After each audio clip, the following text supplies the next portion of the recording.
Hi, it's Anthony from okuplay.com, and today we're looking at the most ventilated facial interface for the Quest 2 from Kiwi Design. So keep watching for my review.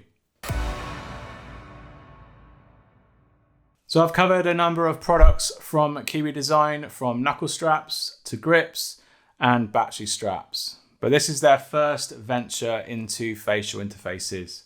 This is the facial interface and foam replacement for Oculus Quest 2 from Kiwi Design. It offers the same level of quality we come to expect from them, and there's some additional features and improvements that I've not yet seen on any other facial interfaces for the Quest 2. In the box, you get the black coloured facial interface itself. There are two similar sized PU leather foam pads that are also in black. And finally, there's a padded lens cover included in the box too. Looking at the facial interface first, the whole design immediately seems slightly bigger and wider than some other branded interfaces. You can tell this by looking at the sides of the cover, which almost reaches the speaker exit hole on the side of the headset.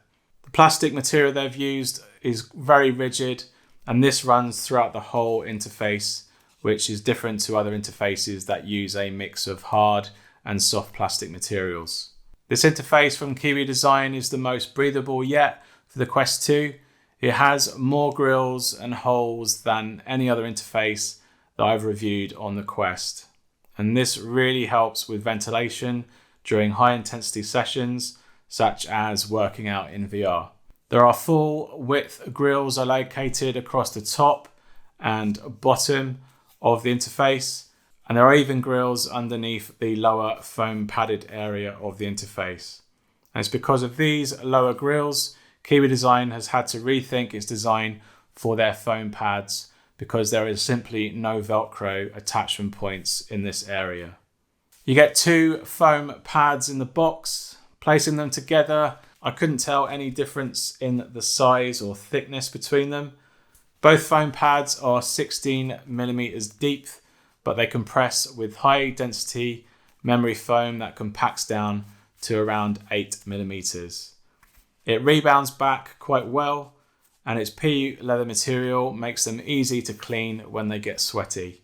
They are more pointy than other foam interface pads, but they will compact down with pressure and will spread out more evenly around your face when it's applied.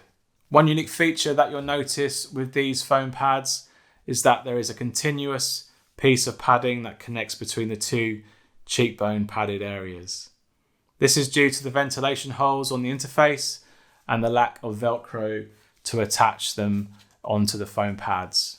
Kiwi Design has added a small bar of velcro onto the recessed nosepiece area that the back of these foam pads simply attached onto, and it works quite well. It didn't reduce the area for my nose, as the padded material in this area is quite thin, and in a way it helps with the light leakage around the bottom of your nose. Which brings me on to the anti-light leakage nose flap. This is a bit smaller than I would have liked. It's much smaller than both offerings from VR Cover and AMVR, and as a result you don't get as much light blocked in this area. If you choose to use a different foam pad with this interface, you increase the gap around this area, because the nose padding from their foam pads does fill in this space a little bit. I tried fitting some alternative foam pads onto the interface, and because of the lack of velcro at the bottom of the facial interface where these grills are, they don't attach to the bottom. But thanks to all the extra velcro at the top, they do still attach well enough, but without any velcro at the bottom, they could move about and cause some irritation. A bit of velcro tape would fix this issue, should you be thinking of matching this interface with another foam pad. The Kiwi Design facial interface kit retails for $29.99 from their own store and also on Amazon. You can check out my links in the description below to buy them. It might be late in the day for Kiwi Design to bring a new facial interface alternative onto the Quest 2, but it is a decent attempt. Thanks to the firm plastic material they've used, I found it clips very well into the Quest 2, and it stays more attached much better than some of the other facial interfaces that I've tried. But there are a few minor issues that I found during my tests. The first is due to the material and size of the plastic, how close they reach the built-in speakers of the Quest 2. I found that with some heavy bass sound, such as the rifle fire from Sniper Elite VR, the sound from the speaker drivers would vibrate the facial interface in the temple area. This creates quite a tingling sensation at both temples of my head every time I fired the rifle in Sniper Elite, or when there is heavy bass in music such as in Beat Saber. This only occurs in around the last 2 notches of maximum volume on the Quest 2, and you can rule this out if you wear earbuds or headphones with your Quest 2. I ran the same tests on the other interfaces from other brands, and it is also present but not as severe as this one from Kiwi Design. I think it's because some other facial interfaces have a more rubber plastic on this area, which is a lot softer, so they can absorb the sound waves and vibration much better. The second issue I had with this facial interface kit is this nose leak flap. As I mentioned earlier, it's much smaller, and because of this, the blocking effect isn't as strong as other facial interfaces.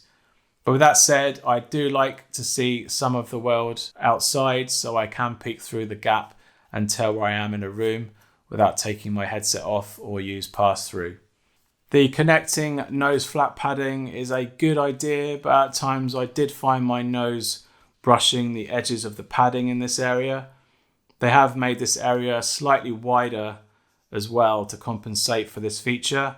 So if you do attach a different foam pad, you will get a lot more light coming from this region and around your nose. The biggest improvement with this interface, other than it actually clips in well, is the many breathable holes that surround this interface. If you suffer from fogging or if you work out a lot in VR, then this might be the facial interface for you.